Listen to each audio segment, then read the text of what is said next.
Bonjour, département et région d'un côté, collège et lycée, établissements publics locaux d'enseignement de l'autre. Quel équilibre, quelles évolutions?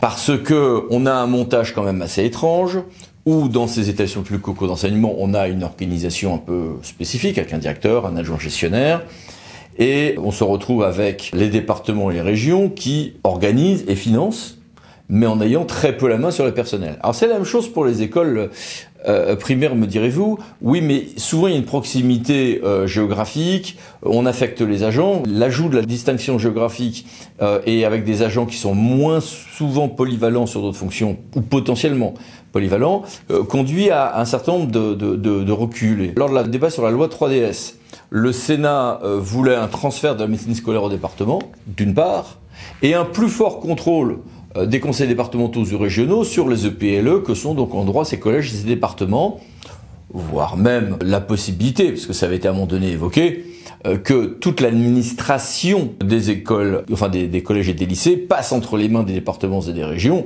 hors personnel enseignant, bien sûr. Alors souvent on nous dit que c'est impossible, mais il y a eu déjà des transferts de personnel, y compris sur des questions universitaires autres, qui ont fini par se faire. On a abouti à des choses qui ont été plutôt un échec du Sénat dans la loi 3DS, c'est-à-dire un refus. Toutes les demandes de sur la médecine scolaire devenaient des simples rapports à produire. Et puis il y a juste les conventions de l'article 145 de la loi sur la coordination qui existent déjà, mais qui sont un tout petit peu renforcées. Je vous ai mis ici un petit schéma sur ces questions de coordination de convention et qui a autorité sur quoi. Parce que finalement, on a un montage assez complexe pour lequel on a quelques jurisprudences malaisées à utiliser. Donc je vous ai mis notamment ici la référence d'une CA de Versailles. Bon, vous pouvez mettre sur pause au besoin pour essayer de regarder un peu ce qu'il y a dans ce texte. J'avais fait des articles et des vidéos là-dessus à l'époque. Bon, en réalité, les gens sont de bonne volonté, ils s'entendent bien, ils essaient de faire ce qu'ils peuvent.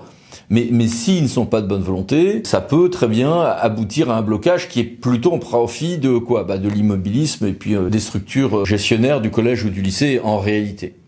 On peut aboutir à des choses amusantes. Alors, on a des instructions qui peuvent être données à l'adjoint gestionnaire. Oui, mais dans le cas d'une convention, ces conventions, on peut même pas les forcer. Il y a des tas de conseils d'administration de PLE qui ne sont même pas saisis de projets de convention parfois déjà signés par le département ou la région. C'est compliqué. Et d'ailleurs, on aboutit parfois à des solutions étranges. Par exemple, je connais une collectivité qui envisage carrément de passer en DSP toute sa restauration, alors que ce n'est pas son choix, parce que c'est le seul moyen d'avoir un petit peu de pouvoir sur les agents qui sont sur place, qui refusent parfois ne serait-ce que de mettre des blouses avec le logo de la collectivité. Enfin bon. Donc on a des choses qui sont un peu complexes. Mais évidemment, encore une fois, la plupart du temps sur le terrain, les gens font des efforts pour que les choses se passent bien, même si ces conventions sont loin d'être souvent signées. Surtout ceci, et au moment où le Sénat envisage de transférer par voie d'expérimentation la compétence médecine scolaire au département volontaire sur une période d'1 an renouvelable pour amorcer une réforme. Deux questions. D'une part, à la sénatrice Françoise Gatel qui est en pointe sur ce sujet, et d'autre part à Madame Morand qui est membre du CA de l'Andev et qui est directrice de l'éducation d'un département. Bonjour à toutes les deux. Bonjour Monsieur Landau. Et merci d'être avec nous. Madame la sénatrice, commençons avec vous. Quel est votre sentiment sur cet étrange équilibre? Et n'est-ce pas parfois un peu étrange quand même, de payer du personnel que l'on ne contrôle parfois que de manière théorique?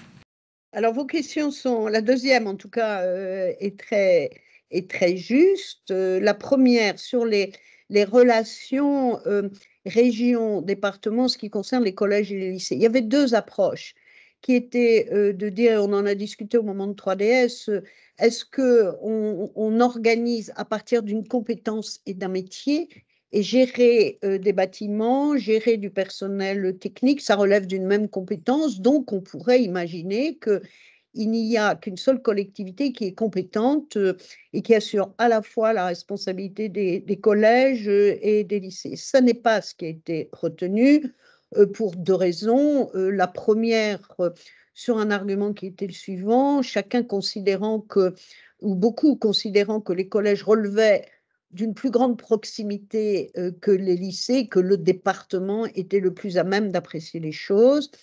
Et le second argument qui est dans une redistribution de compétences, l'exercice est toujours un peu difficile, personne enfin, chacun affirmant son attachement aux compétences dont il a été doté, affirmant qu'il a la capacité à le faire. Et aujourd'hui, nul ne peut dire que les départements s'acquittent mal de leurs compétences, c'est plutôt très bien fait. Il en est de même pour les lycées.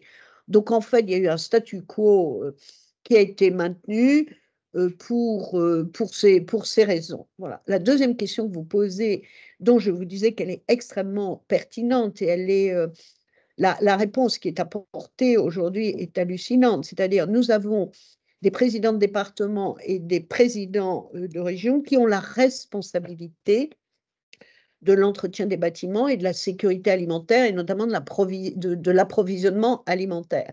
Nous avons eu dans différentes lois une obligation d'approvisionnement en produits bio et en produits de circuit court. C'est-à-dire on a donné au président de département, au président de région, des obligations très formelles et très précises. Or, pour exécuter ces obligations, les présidents de département et les présidents de région doivent traiter avec des gestionnaires de lycée qui ne sont pas des personnels relevant de leur collectivité. Ça veut dire qu'ils n'ont pas vraiment d'autorité sur ces personnels et qui doivent donc en quelque sorte discuter, négocier avec chaque établissement scolaire pour organiser des marchés d'approvisionnement dans les cantines. Donc c'est une aberration absolue et qu'il nous semble que quand on confie la compétence à une collectivité, on doit lui donner la totalité des moyens d'exercice. Donc, dans 3DS, nous avons insisté au Sénat pour que les gestionnaires de collèges et de lycées deviennent des personnels des collectivités territoriales, au même titre que l'ensemble des agents lors des dernières, enfin des grandes lois de décentralisation. Ça n'a pas été possible, je crois, je le dis, pour des raisons qui sont des raisons un peu craintives, de mouvement de personnel, et qu'on nous a dit que notre question était très fondée, enfin personne n'a critiqué notre proposition, mais que le moment était un peu sensible et que ça n'était pas le moment. Et donc le gouvernement nous a proposé une solution qui est de dire, bien, écoutez, on va proposer quelque chose qui est la signature de convention entre la collectivité et le lycée. J'ai eu la curiosité à l'époque de regarder enfin, les débats des lois de décentralisation. Et j'ai trouvé dans ces débats qui remontaient à près de 40 ans la même question que celle que nous posions. Euh, alors même les sénateurs, plein de bon sens, disaient, mais il faut donner les moyens aux gens qui exercent les compétences. Enfin, ça génère du dysfonctionnement, de la complexité et de l'incapacité d'agir. Et alors, à l'époque, il y avait déjà eu la même idée lumineuse qui avait été de dire, non, non, on ne va pas le faire, sans doute parce que ce n'était pas non plus le moment, mais on va proposer des signatures de conventions entre les lycées, les collèges, les départements et les régions. Bon, donc, j'ai eu ensuite la curiosité d'aller voir combien de conventions avaient été signées. Personne n'a pu me le dire, c'est-à-dire que cette idée qui a été inventée en 82, on ne sait pas ce qu'elle est devenue. Et donc, aujourd'hui, moi, j'essaie de suivre la signature de conventions entre un président de région et un gestionnaire de lycée pour savoir si effectivement on avance d'une manière un peu intelligente. Ben, je constate que les choses avancent qu'à un cas et qu'il y a beaucoup de résistance, parfois de la résistance passive à cette signature parce que les personnels ne sont pas très allants et ne présentent pas toujours ces propositions au conseil d'administration des lycées. Le cadre juridique et pratique de ces relations est-il satisfaisant sur le terrain ? Comment dire, le cadre juridique en fait n'est pas vraiment est que moyennement satisfaisant. La place de chacun n'est pas forcément bien définie. Aujourd'hui, on voit bien que chacun fait des efforts, collectivité et État cohabitent, et au final, on trouve tous des solutions parce qu'on travaille dans l'intérêt des établissements et des élèves. Mais finalement, c'est pas si clair. Avant la loi 3DS, ben, globalement, les collectivités, grâce au code de l'éducation, pouvaient s'adresser aux chefs d'établissement et leur demander, enfin leur fixer des objectifs et leur dire les moyens qu'on pouvait allouer. Ben, la loi 3DS a modifié un peu les choses, mais pas tant que ça finalement. Et les timides avancées de la loi 3DS ont-elles servi à quelque chose ? on a une possibilité de pouvoir donner des instructions peut-être un peu plus précises sur des champs qui étaient les champs des collectivités, hein, la restauration, l'entretien, la maintenance des bâtiments, des infrastructures et des équipements. Mais finalement, ça, c'était des compétences sur lesquelles on avait déjà un poids et un accès puisque nous étions les payeurs.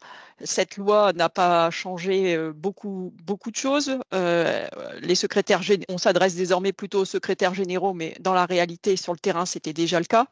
Et on n'a toujours pas de pouvoir hiérarchique et pas de pouvoir de nomination. Donc, on a une espèce de système qui est un peu complexe parce que d'un côté, nos agents dans les établissements, que ce soit les cuisiniers, les agents d'entretien ou les agents de maintenance, sont sous la responsabilité, sont des personnels hiérarchiquement rattachés au département et ils sont sous la responsabilité des secrétaires généraux. Et pour les secrétaires généraux, c'est l'inverse, ce qui est quand même crée un peu de confusion. Et ça peut vite devenir un sujet très passionnel. Qui obéit à qui, pour faire quoi? Dès lors que quelqu'un veut être dans une posture de blocage, je pense que ça rend les choses assez complexes. Par ailleurs, dans cette loi 3DS, il y a un aspect qui est une des compétences des départements qui n'apparaît pas, la fonction accueil. C'est un peu surprenant parce que voilà, les établissements sont très à cheval et attendent beaucoup globalement des collectivités sur cette mission d'accueil et de sécurité. Et c'est pas du tout indiqué dans la loi 3DS, donc ça fait partie des points d'interrogation. Quid de nos agents d'accueil qui, eux, ne semblent pas rentrer dans ce champ conventionnel de la loi 3DS? Revenons à vous, madame la sénatrice. Selon vous, la médecine scolaire est une excellente chose qui fonctionne mal. Aujourd'hui, on constate un accroissement très significatif de situations très difficiles des élèves. Alors, ce sont parfois des situations familiales difficiles, des situations sanitaires très difficiles, mais aussi des situations psychologiques extrêmement difficiles. Et qu'il me semble qu'à côté de la restauration de l'autorité à l'école et de l'acquis des savoirs fondamentaux, il est extrêmement important de veiller, on va dire, à la santé, au bien-être des enfants et à les protéger. Donc notre pays a inventé, en 45, une politique extrêmement ambitieuse et remarquable en matière, de protection infantile et de santé, en instaurant un système, de médecine scolaire qui était assez unique en Europe et qui avait un objectif extrêmement simple et remarquable, c'était de s'assurer que aucun enfant ne passait sous les radars de la vigilance, de la surveillance et de la détection. Parce qu'on sait que dans certaines familles, la prise en compte de soins, la fréquentation des médecins, le suivi médical est parfois un peu erratique et que l'école étant le lieu où se retrouvent, sinon tous les enfants, la plupart des enfants, c'est un lieu où toute difficulté chez tout enfant doit pouvoir être détectée. Donc c'était l'objectif et c'est assez remarquable. Et depuis lors, on constate une sorte de dégradation de la situation. On a même des départements où il n'y a pas de médecin scolaire. Le personnel médical ou conjoint, je pense aux médecins, aux infirmières, aux assistants sociaux, ne dépendent pas de la même autorité.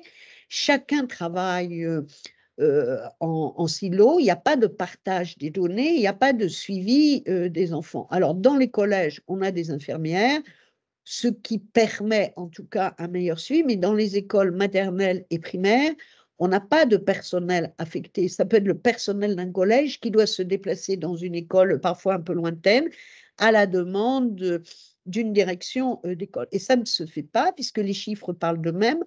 Aujourd'hui, dans notre pays, 18% des visites médicales obligatoires sont réalisées. Et donc, que proposez-vous? Une expérimentation par des départements volontaires de la prise de compétences médecine scolaire. Alors, pourquoi une expérimentation? Parce que nous tirons les enseignements de lois décidées d'une manière uniforme sur l'ensemble du territoire, sans que les collectivités soient volontaires pour le faire et qu'elles portent ces compétences dans leur ADN. Donc, expérimentation, ça veut dire qu'on essaie, on évalue, on corrige. On essaie, ça veut dire que nous donnons 1 an aux départements volontaires et, et à l'État pour se mettre d'accord sur les conditions, ça veut dire les financements, les obligations, etc. À l'issue de cette première année de discussion, les établissements, les départements volontaires expérimenteront cette prise de compétences. Volontaire, ça veut dire que seuls les départements qui veulent le faire, voire qui déjà sont, comment dire, très actifs dans ce domaine pourront le faire. Et pourquoi les départements? Parce que les départements sont sont vraiment les collectivités, les compétences sociales et ont déjà dans leurs compétences la PMI, c'est-à-dire la protection infantile. Et nous avons déjà des départements qui interviennent dans les établissements scolaires de maternelle depuis que la scolarité est obligatoire à 3 ans. Ça veut dire que ce sont les médecins des départements qui vont dans les écoles exercer, enfin réaliser ces visites médicales. Donc ça existe et ça marche. Et nous avons l'Association des départements de France avec qui nous avons travaillé soutient cette possibilité d'expérimentation pour des départements volontaires. Il y a un peu plus d'une dizaine de départements qui seraient très volontaires pour réaliser cette expérimentation. Donc, notre objectif, c'est de gagner en qualité, de mettre de la cohérence et d'être sur une amélioration de l'organisation. Donc, ça n'est pas qu'une question d'argent, parce que ce que l'on constate, c'est que l'organisation est assez, comment dire, n'est certainement pas optimale. Je disais que les médecins n'ont pas forcément de contact et de lien avec les infirmières. Il n'y a pas de suivi et d'information partagée et que chacun est un peu dans son coin. Donc les enfants sont perdus au milieu de tout ça, alors que nous pensons que le suivi de l'enfant, il peut être fait depuis l'âge de 3 ans jusqu'au lycée par une équipe médicale qui pourrait mieux suivre les enfants parce qu'il y aurait une meilleure organisation, un partage des données, un dossier médical, un dossier social et qu'en plus les départements, non seulement ils ont déjà cette compétence pour la petite enfance, mais ils ont la compétence de protection de l'enfance de manière plus large. Ça veut dire que devant des difficultés sociales, des fragilités familiales, ce sont les départements qui sont amenés à intervenir parce qu'ils ont les solutions. Alors qu'un médecin scolaire ou une infirmière scolaire qui détecte une fragilité familiale, ni le médecin ni l'infirmière n'ont les solutions parce qu'ils ne sont pas du tout articulés avec les départements dont c'est la compétence. Et que pensez-vous, de côté de l'ANDEV ou à titre personnel, de ce projet sénatorial justement de transfert de la médecine scolaire en bloc ou en tout cas à court terme peut-être par expérimentation sur certains départements ou régions volontaires? Certains départements volontaires, pardon. Au sein de l'ANDEV, on a effectivement beaucoup échangé entre les collectivités du premier degré, les communes, et puis les collectivités pour le second degré, que ce soit les régions et les départements, parce que la question de la santé scolaire est une question primordiale pour l'ANDEV. C'est un sujet effectivement très important. Mais aujourd'hui, les enjeux de santé, de prévention, de dépistage font partie des sujets qui sont au cœur de nos préoccupations. Et on voit bien qu'on a une médecine scolaire qui est en déshérence la plus totale. Donc, bien sûr, par exemple, si on prend les départements, les collectivités, ce sont les collectivités liées aux solidarités. Les questions de prise en charge du handicap font aussi partie des compétences départementales. La compétence de la PMI, la protection maternelle et infantile est aussi une compétence départementale. Donc, dans un souci de lisibilité pour tous les acteurs et pour les familles, on pourrait penser que le principe du transfert aurait du sens, pourrait s'entendre sans souci. Par contre, la question du transfert des moyens est beaucoup plus problématique.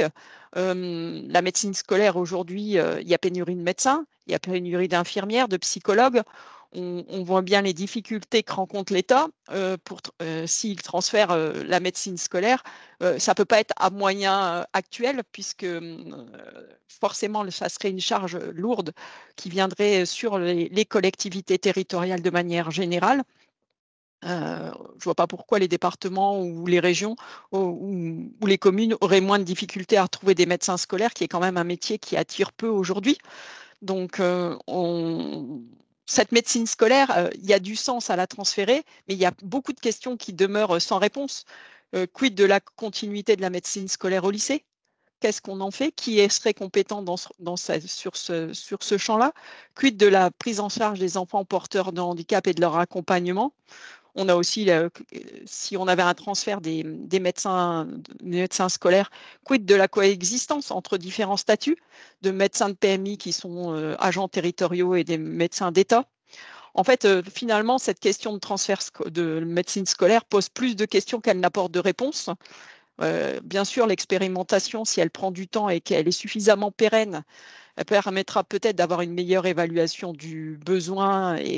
Mais finalement, je pense que c'est pas tellement la question, en tout cas au sein de l'ANDEF, c'est pas tellement la question du transfert de la compétence qui est une question fondamentale pour nous. C'est plutôt la question de comment on redéfinit et comment on donne une priorité au niveau quel que soit l'échelon territorial de la santé et de la santé des enfants et de la santé scolaire et aussi de la santé mentale des jeunes aujourd'hui dont on sait qu'ils ne vont globalement pas très bien. Bien, merci beaucoup à toutes les deux et au revoir. Merci beaucoup, merci à vous. Et merci à vous. À bientôt pour une nouvelle vidéo, les 10 minutes juridiques. Numéro 5 cette fois-ci. Parlons d'associés pour VK. Pensez à vous abonner par là. Merci, au revoir.